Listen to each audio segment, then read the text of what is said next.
Hello and welcome to a very special episode. Now, in this, we have some special guests who have traveled around 25,000 kilometers. They've already visited 20 states and plan to add more states to their list. And it's been 52 days of odd journey that they have been doing. And why are they doing? What is the intention that they end up achieving? Is what we want to discuss on this very special episode. I have with me some interesting guests, as I mentioned. I have Mr. Siddhartha Dutta, Ahmer Siddiqui, and Neha Chatuvedi. First of all, guys, welcome to Goa and welcome to this show. And thank you very much for sparing your valuable time of traveling across India and joining us on this very special pit stop in Goa. This entire journey is called Road Ashram.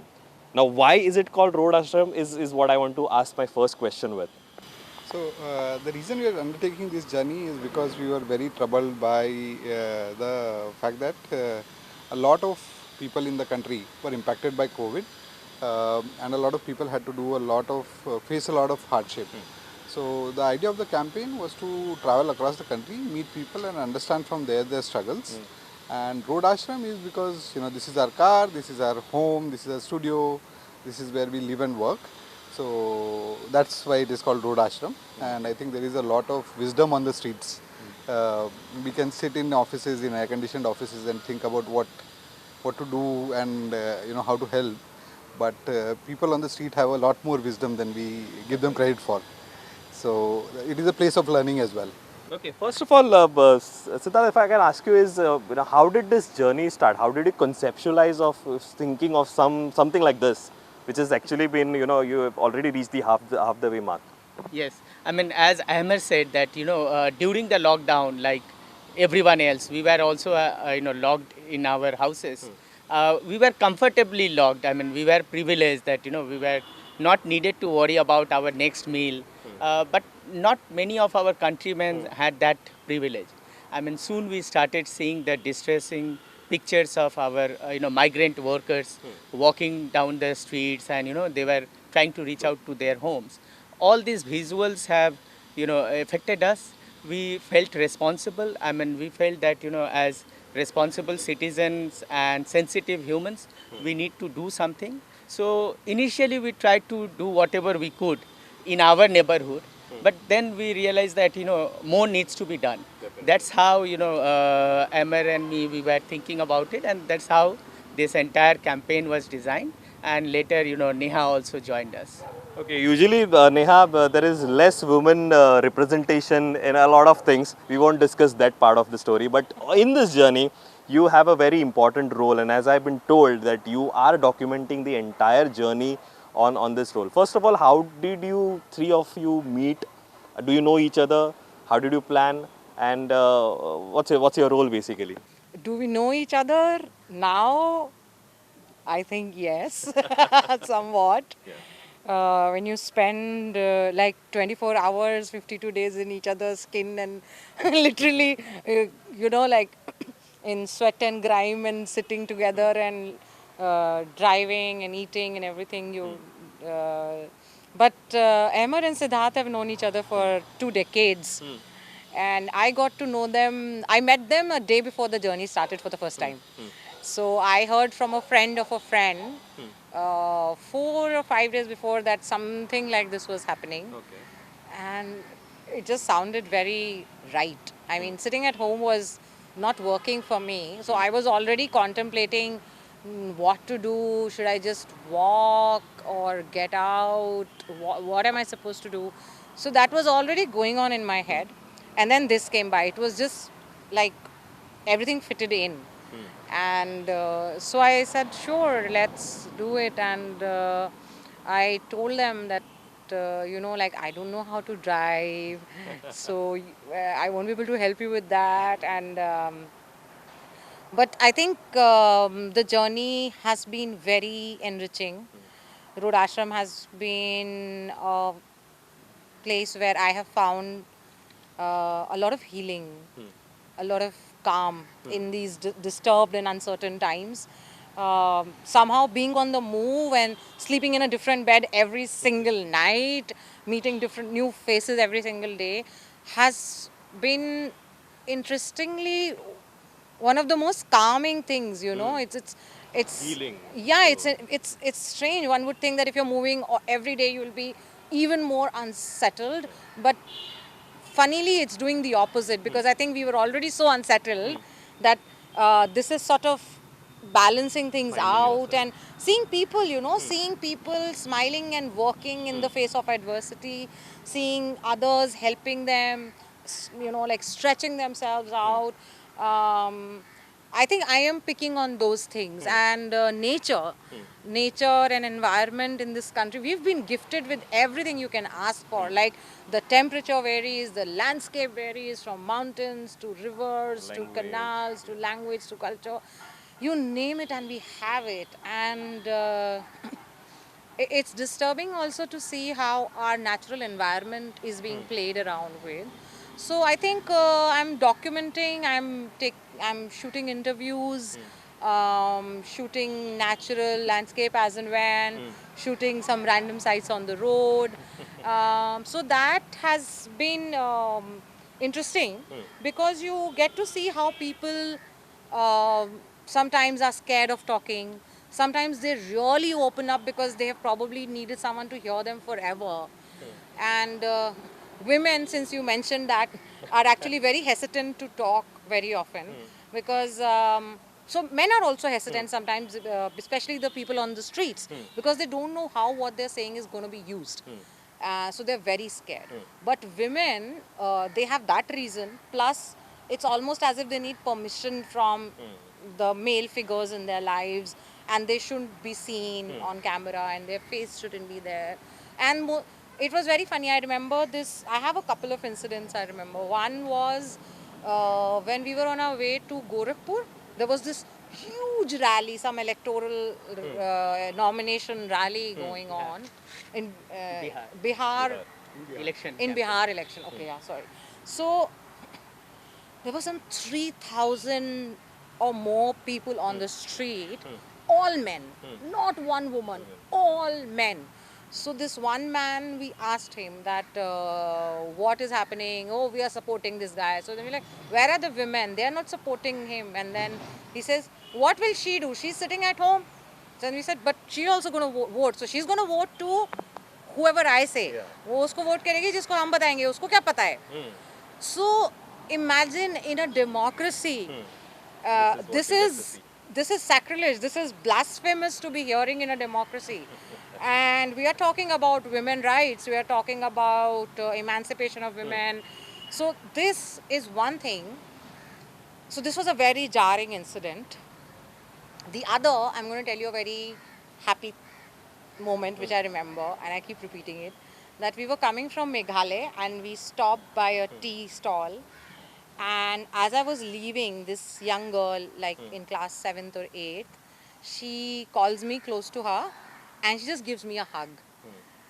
And I don't know, it was so beautiful. Like we hardly knew each other's language. We had hardly communicated for even 5 minutes. But there was something. And then, of course, I took a selfie with her, and I don't even remember her name, and I'm sure she doesn't remember mine. And I don't think I'll ever meet her in life again. But That is the these moment kind that's of been captured, connections, I think they keep you going. Okay, well, you are a filmmaker. You are into films, right? You you are into documentation, documenting, and stuff like that. I want to know what is your job basically? What is your role in otherwise not when you are not wandering in a car across India? Across India, okay. So I am a communication strategist. I run a small advertising agency of sorts in Delhi. We primarily work with non-profits, helping them help communication strategies. Okay. So that is what I do for my day job. On the trip, I do all the driving. So I am the driver. And I also kind of,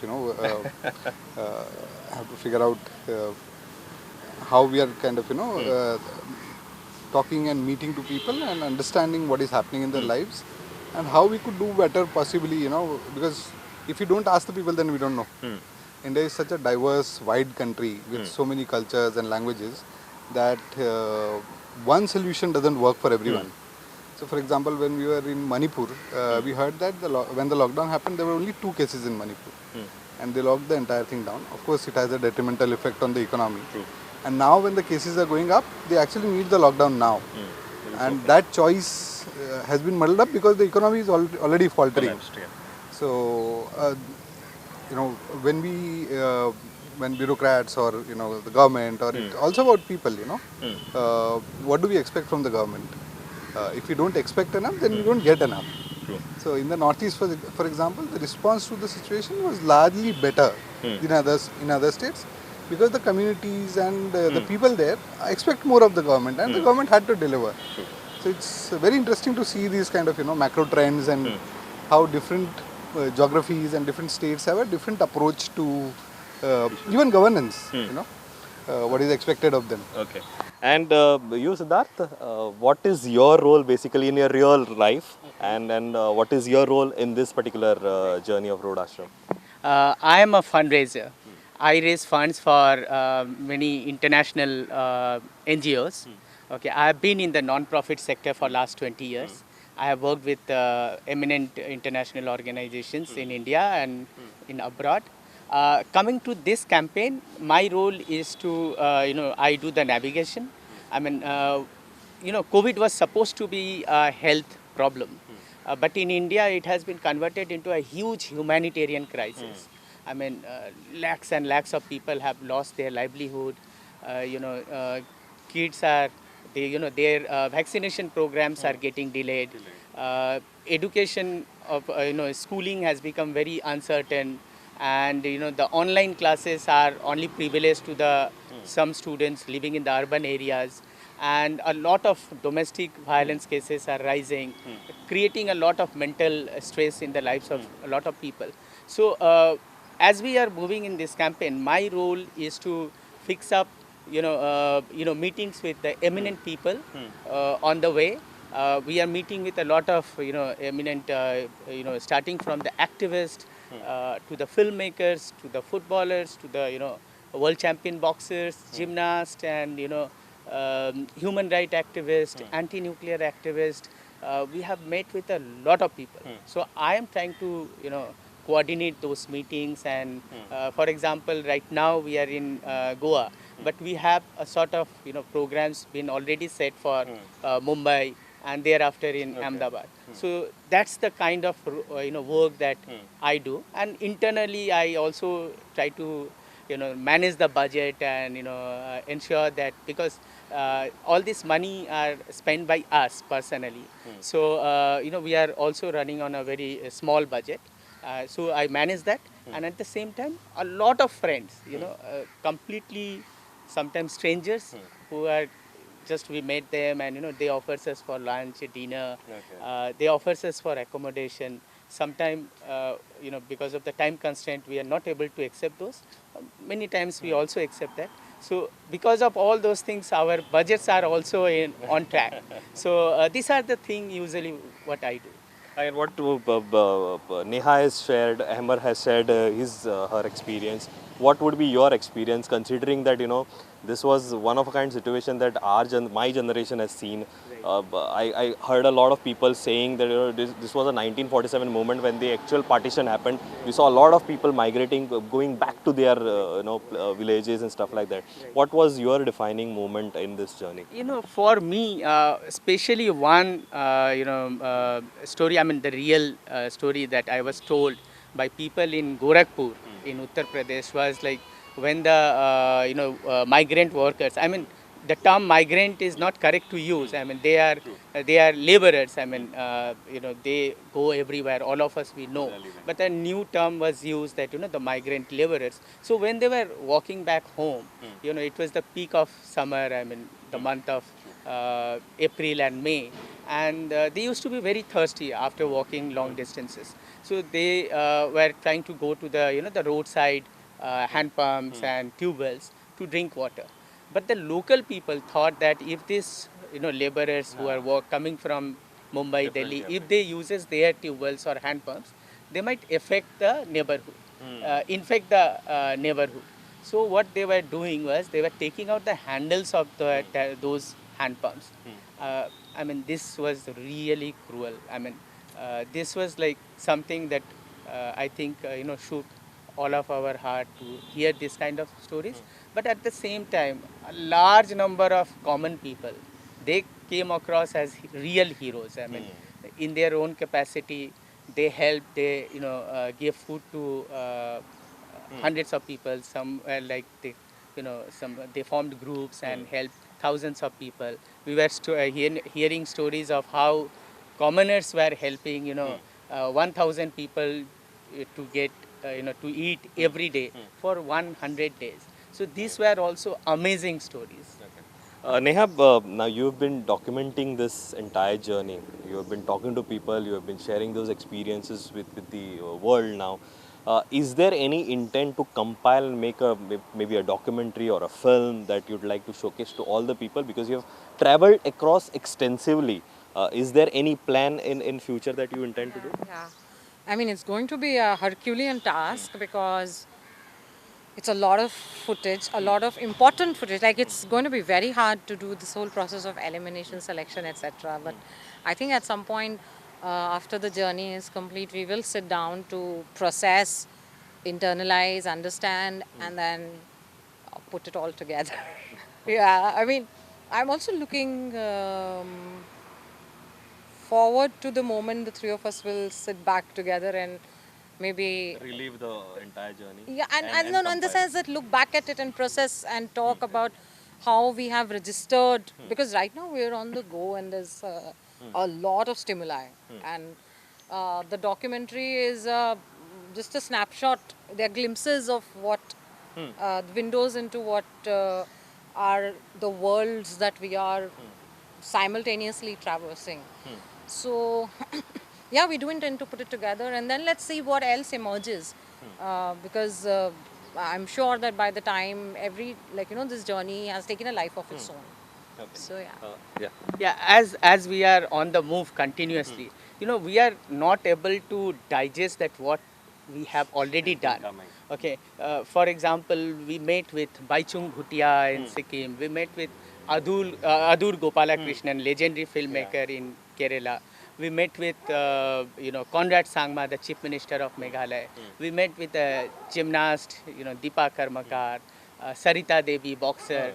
So many activists, Udaya Kumar, SP Udaya Kumar, anti-nuclear activist, Hakina Jakalu, Jarju Mete in Arunachal Pradesh. So now we have like connects and the friends everywhere in the country. When we started, we had handful of friends, okay, in our school friends, college friends, and colleagues. But now it's like if you need any help in Meghalaya, call us. We will know at least 4-5 people, and they are amazing people. Yeah. I'm sure if I call them, they will go out of their way to help us out. So I mean, we made a lot of friends. Definitely. Amber, now entire journey boils down to one particular cause that you are all fighting for. Obviously, the world has seen enough and now is on the recovery mode. Now, I understand completely that you have some plans of funding and raising some money for the cause. I think you guys should speak on that particular cause as well. So, see, the thing is that COVID, as you said, the recovery, we are on our way to recovery. I don't think we are. Because even yesterday, we are still talking about lockdowns, about a national lockdown. Bombay has done some restrictions. Ahmedabad has had a lockdown for 2-3 days. Some other states are also talking about it. So I don't think we are on our way to recovery. The situation is getting worse. 9 months down the line, our response is still lockdowns, which is not fair. We have seen what lockdowns do to people. Forget the economy; it is just people. People had mental health issues, people had economic issues, people struggled for food. So, as a country, is lockdown the only kind of measure that we have to fight this pandemic? 9 months down the line, I think that's not fair on people. And so, one of the things that we're doing, trying to accomplish through this journey, is to bring attention to the fact that people are still struggling. The pandemic is not over. So the way we care about masks and sanitizers and our personal hygiene to protect ourselves from COVID, a similar level of care is needed for people and communities around us. People are struggling. It might not be very visible. You might not see people walking on the road like back then. But has everybody come back to the same economic level? No. And people are struggling in very different ways. So one of the things that we are requesting through whatever means we can is that please take care of your communities. Please be aware that COVID is not over. It is a humanitarian crisis and it needs a humanitarian response. So we are also trying to raise some money so people can go to our website and donate money, and that money goes straight to an organization called Rise Against Hunger India. They've already served more than 1.5 crore meals during the pandemic. And the idea is so the people we meet, we request them to make a donation and the money goes straight to them, and they just use the money to provide food to people in need. Okay. Guys, thank you very much for joining us on this pit stop here in Goa. I wish you all the very best. Just before I end the show, I'd like to say one particular thing is there are some people like me who intend to travel but don't get a chance or maybe don't dare to. We put a wallpaper on a desktop or a screensaver and say we've traveled the world. But there are some individuals who dare to go out in this current situation, explore the real India, talk to people and dare to do a documentary or dare to travel during this pandemic time and cover the story and present it to the world. I think guys, all the very best from the entire team of Prudent. You have a lot of cities and a lot of kilometers to cover. All the very best, and it was pleasure to have you all. Thank you.